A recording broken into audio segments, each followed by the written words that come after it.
What's up, guys? I'm Ryan. I'm River. We are b.creativ, and this is The Push. Today, we're doing number 9 of the 11 sustainable business fails that are killing your business. You're not using technology to your advantage. How are we going to start off? Well, last week we kind of talked about sustainable printing materials. Now we're going to talk about how maybe you don't even need to print things. Maybe you don't need to be pushing as much paper around the office.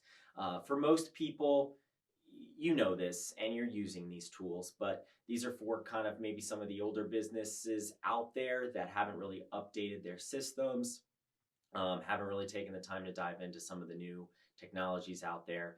And by using some of these newer technologies, you get off of paper and printing and using hard materials for things that now soft materials and the internet does far, far better.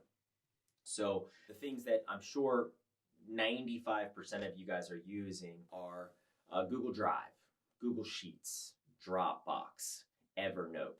You know, you don't have to... Zoom is a great example also, just some technology that can save you, especially in the times that we're in right now. Definitely. You don't have to drive your car across town, wasting gas, time, energy, when you can jump on a Zoom meeting from where you are and where the other people are and have an extremely similar experience that in this day and age, obviously with COVID, is highly necessary and for the greater good. But we're going to see post-COVID, we're going to see the continued use of Zoom, the continued use of remote work, and those type of things because it's efficient and it makes sense and it requires less time and energy in transportation and it's less wasteful in general. Another thing that we have done to cut down on paper and really up our perceived knowledge base and experience is when we're pitching businesses, we don't print out 1 million copies of proposals, 100 pages for every of the 20 persons sitting at the board table. We create digital proposals.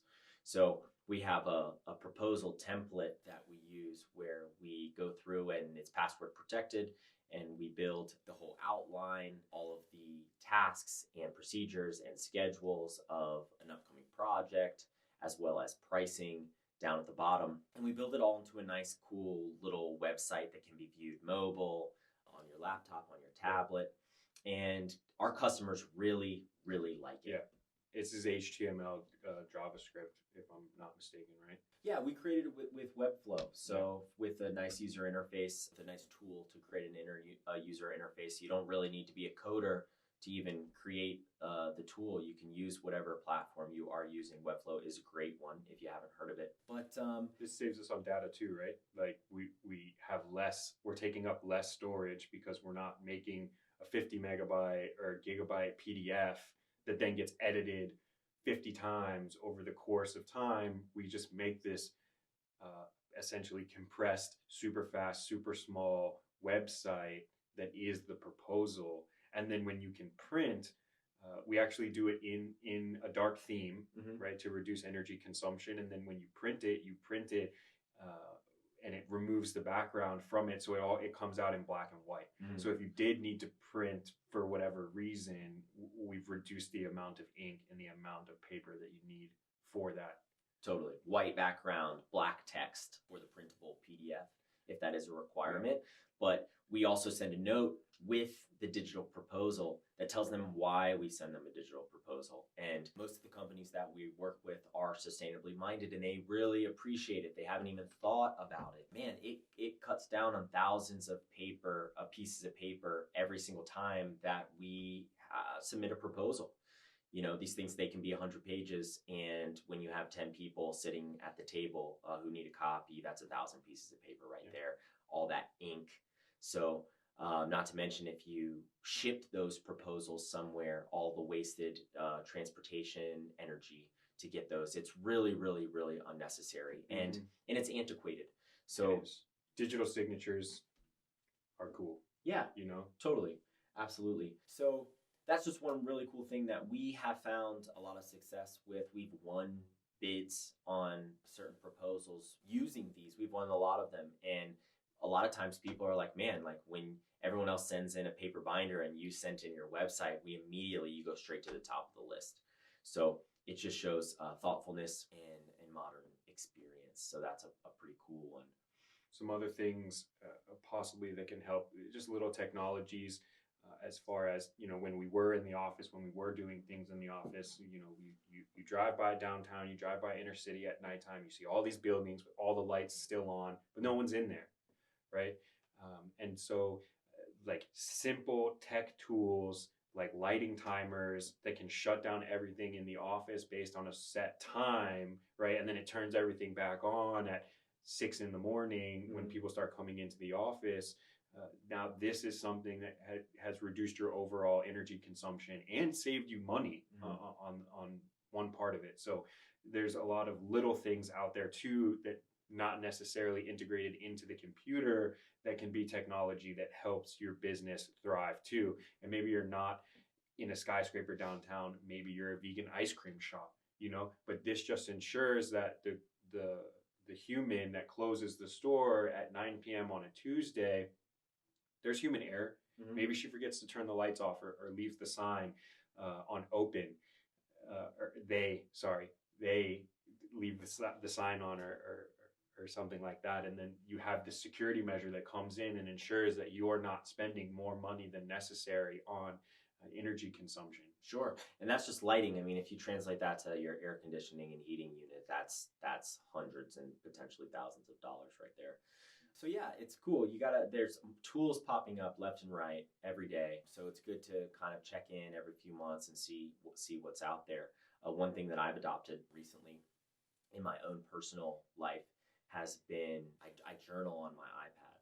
So I was using, paper notebooks and stuff, and I liked the experience of writing, and I didn't really want to start typing out my journals. So just more typing that it's unnecessary. I'm a web developer. I already do a lot of typing. So I use my Apple Pencil, and I can write in my normal handwriting, my journals on my iPad. I use an app called Nebo. But now I think the new iPads, you can use them.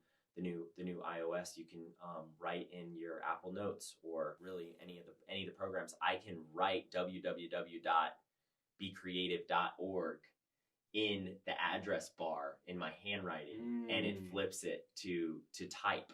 So that gives you a couple things too. Is a big one is you get to handwrite a blog post, for instance, because it's more enjoyable experience, and then it immediately turns that into type that can be pushed to your website, which is really, really cool. And from a sustainable health perspective, better for your wrists and carpal tunnel and those type of things to change up your motions. So I've actually wasn't really sure how I would feel about the journaling on the iPad. I think, I was a little hesitant because I really did enjoy the handwriting experience of journaling in a notebook. But I tried it and it was awesome. And now I do it almost every morning. I got a screen protector for the iPad that has kind of a mat on it. So it kind of mimics the page. And yeah, it's been really cool. What I will say is if you're going to go buy an iPad just to do this, maybe consider not doing that, because it takes a lot of resources to create an iPad, and there's a lot of rare materials that go into it. But if you already have one, or you use it for business, we're certainly not saying don't go out and get tools that you will use and will help your business. It's just, if you already have one and you're using it for a bunch of other stuff, you can kind of do away with the paper notebooks and use your iPad for this one other thing. So just something that I've been using in my personal life that's actually been pretty cool, and I've been stoked how the experience has been. So, want to wrap this up? Sure. So we went over a few things today. Yeah, it's pretty straightforward. Google has a lot of tools out there, Dropbox, Zoom. Familiarize yourself with these things. If you don't know how Excel and Google Sheets works, I guarantee you it'll take a lot of effort off your back-end accounting and those type of things you got to do.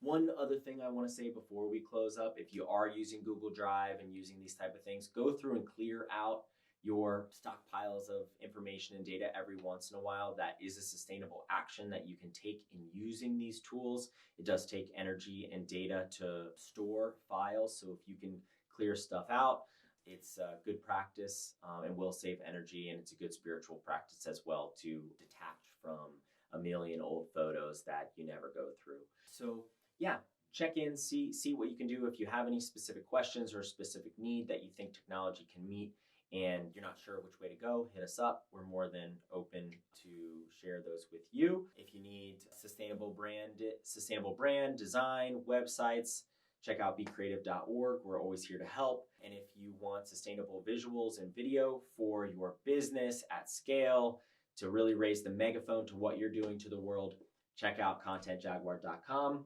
And yeah, we'll see you on the next one. Have a good one.